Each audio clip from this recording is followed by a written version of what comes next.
ರಾಜಧಾನಿಯಲ್ಲಿ ಕಳೆದ 2-3 ದಿನಗಳಿಗೆ ಬ್ರೇಕ್ ಕೊಟ್ಟಿದ್ದಂತಹ ಮಳೆರಾಯ ಮತ್ತೆ ಶುರುವಾಗಿರುವಂಥದ್ದು. ಸದ್ಯ ನಾನೀಗ ಮಲ್ಲೇಶ್ವರಂನ ಪ್ರಮುಖ ಸಂಪಿಗ ರಸ್ತೆಯ ಭಾಗದಲ್ಲಿದ್ದೀನಿ.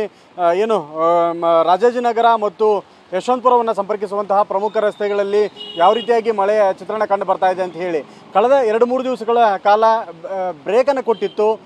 ನಿರಂತರವಾಗಿ ಒಂದು 15 ದಿವಸಗಳಿಂದನೂ ಕೂಡ ಸಂಜೆ ಆಗ್ತಾ ಇದ್ದ ಹಾಗೆ ಮಳೆ, ಬೆಳಗ್ಗೆಯಿಂದನೂ ಕೂಡ ತುಂತುರು ವಾತಾವರಣ, ಮೋಡ ಮುಸುಕಿದ ವಾತಾವರಣ ಕೂಡ ಇರ್ತಾ ಇತ್ತು. ಆದರೆ ಕಳೆದ 2 ದಿವಸಗಳ ಹಿಂದೆ ಕೊಂಚ ಪ್ರಮಾಣದಲ್ಲಿ ವಿರಾಮವನ್ನು ಮಳೆ ನೀಡಿತ್ತು, ಬಿಸಿಲಿನ ವಾತಾವರಣ ಕೂಡ ಕಂಡು ಬಂದಿತ್ತು. ಆದರೆ ಸದ್ಯಕ್ಕೆ ಮತ್ತೆ ಇವತ್ತು ನಾಡಿನಾದ್ಯಂತ ಗಣೇಶ ಚತುರ್ಥಿಯ ಸಂಭ್ರಮದಲ್ಲಿ ಜನರಿದ್ದಾರೆ. ಹಬ್ಬದ ಜೋಶಲ್ಲಿ ಮೂಡಲ್ಲಿ ಹಬ್ಬವನ್ನು ಸೆಲೆಬ್ರೇಟ್ ಮಾಡ್ತಾ ಇದ್ದಾರೆ. ಆದರೆ ಸಂಜೆಯ ಬಳಿಕ ಮತ್ತೆ ಮಳೆರಾಯನ ಎಂಟ್ರಿ ರಾಜಧಾನಿಗಾಗಿರುವಂಥದ್ದು. ಹೀಗಾಗಿ ರಸ್ತೆಗಳ ಮೇಲೆ ಸಾಕಷ್ಟು ಪ್ರಮಾಣದಲ್ಲಿ ನೀರು ಕೂಡ ಕಂಡು ಬರ್ತಾ ಇದೆ. ಜೊತೆಗೆ ಸಂಚಾರಿಗಳು ಕೂಡ ಅಂದರೆ ಗ್ರಾಹಕರಾಗಿರ್ಬೋದು, ಸಾರ್ವಜನಿಕರಾಗಿರ್ಬೋದು, ಮಾರ್ಕೆಟಿಗೆ ಬರುವಂಥವರಾಗಿರ್ಬೋದು, ಛತ್ರಿಗಳನ್ನು ಅವಲಂಬಿಸುವಂಥದ್ದು, ಜೊತೆಗೆ ಬೇರೆ ಬೇರೆಯ ಮಾರ್ಕೆಟ್ಗಳಿಗೆ ಹೋಗುವಂಥವ್ರು ಕೂಡ ಛತ್ರಿಯನ್ನು ಬಳಸುವಂಥದ್ದು ಮತ್ತು ಆಟೋಗಳಲ್ಲಿ ಪ್ರಯಾಣ ಮಾಡುವಂಥದ್ದು ಕಂಡು ಬರ್ತಾ ಇದೆ. ಆದರೆ ಕೊಂಚ ಪ್ರಮಾಣದಲ್ಲಿ ಇವತ್ತು ಟ್ರಾಫಿಕ್ ಕಡಿಮೆ ಇದೆ. ಯಾಕೆಂದರೆ ಹಬ್ಬ ಆಗಿರೋದ್ರಿಂದ ಎಲ್ಲರೂ ಕೂಡ ಮನೆಗಳಲ್ಲಿ ಗಣೇಶ ಚತುರ್ಥಿಯ ಸಂಭ್ರಮದಲ್ಲಿದ್ದಾರೆ. ಸಂಜೆಯ ಬಳಿಕ ಬರ್ತಿರುವಂತಹ ಮಳೆ ದೊಡ್ಡ ಪ್ರಮಾಣದಲ್ಲಿ ವಾಹನ ಸವಾರರಿಗೆ ಕಿರಿಕಿನ ತಂದು ಒಡ್ಡದೇ ಇದ್ದರೂ ಕೂಡ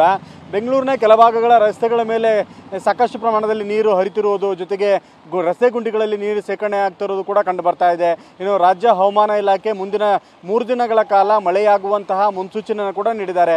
ಬೆಂಗಳೂರಿನ ದಕ್ಷಿಣ ಒಳನಾಡಿನ ಜಿಲ್ಲೆಗಳು ಸೇರಿದಂತೆ ಬಹುತೇಕ ಜಿಲ್ಲೆಗಳಲ್ಲಿ ಸಾಧಾರಣದಿಂದ ಹಿಡಿದು ಭಾರೀ ಮಳೆಯಾಗುವಂತಹ ಸೂಚನೆಗಳನ್ನು ಕೂಡ ನೀಡಿದ್ದಾರೆ. ಹೀಗಾಗಿ ನಾಳೆಯಿಂದ ಮತ್ತೆ ಮಳೆರಾಯನ ಕಾಟ ಇರಲಿದೆ. ಹೀಗಾಗಿ ಬೆಂಗಳೂರಿಗರು ಸಂಜೆಯ ಬಳಿಕ ಆಗಲಿ ಅಥವಾ ಮನೆಯಿಂದ ಹೊರಬರುವಂಥ ಸಂದರ್ಭದಲ್ಲಿ ಛತ್ರಿಗಳನ್ನು ಬಳಸುವಂಥದ್ದು, ರೇನ್ಕೋಟ್ಗಳನ್ನು ಬಳಸುವಂಥದ್ದು, ಸುರಕ್ಷಿತವಾಗಿ ವಾಹನ ಸಂಚಾರ ಮಾಡುವಂಥದ್ದು, ಅದರಲ್ಲೂ ಪ್ರಮುಖವಾಗಿ ಬೈಕ್ ಸಂಚಾರಿಗಳು ರಸ್ತೆ ಗುಂಡಿಗಳನ್ನು ನೋಡಿಕೊಂಡು ಸಂಚಾರ ಮಾಡುವಂಥದ್ದು ಕೂಡ ಮಾಡಬೇಕಾಗತ್ತೆ. ಒಂದೊಮ್ಮೆ ಕೊಂಚ ಯಾಮಾರಿದ್ರು ಕೂಡ ಕೈಕಾಲುಗಳನ್ನು ಮುರಿದುಕೊಳ್ಳೋದು ಅಥವಾ ಪ್ರಾಣಾಪಾಯದಂಥ ಸಂದರ್ಭಗಳನ್ನು ತಂದೊಡ್ಡುಕೊಳ್ಳುವಂತಹ ಸಿಚುವೇಶನ್ಗಳು ಕೂಡ ಇರೋದರಿಂದ ಮಳೆಗಾಲವನ್ನು ಸಮರ್ಥವಾಗಿ ಎದುರಿಸಲು ಬೇಕಾಗಿರುವಂತಹ ಸಿದ್ಧತೆಗಳನ್ನು ಕೂಡ ಮಾಡ್ಕೋಬೇಕಾಗಿದೆ. ಕ್ಯಾಮರಾಮನ್ ಶ್ರೀಕಾಂತ್ ಜೊತೆ ವಿನಯ್ ಕುಮಾರ್ ಕಾಶಪ್ಪನವರು, TV9 ಬೆಂಗಳೂರು.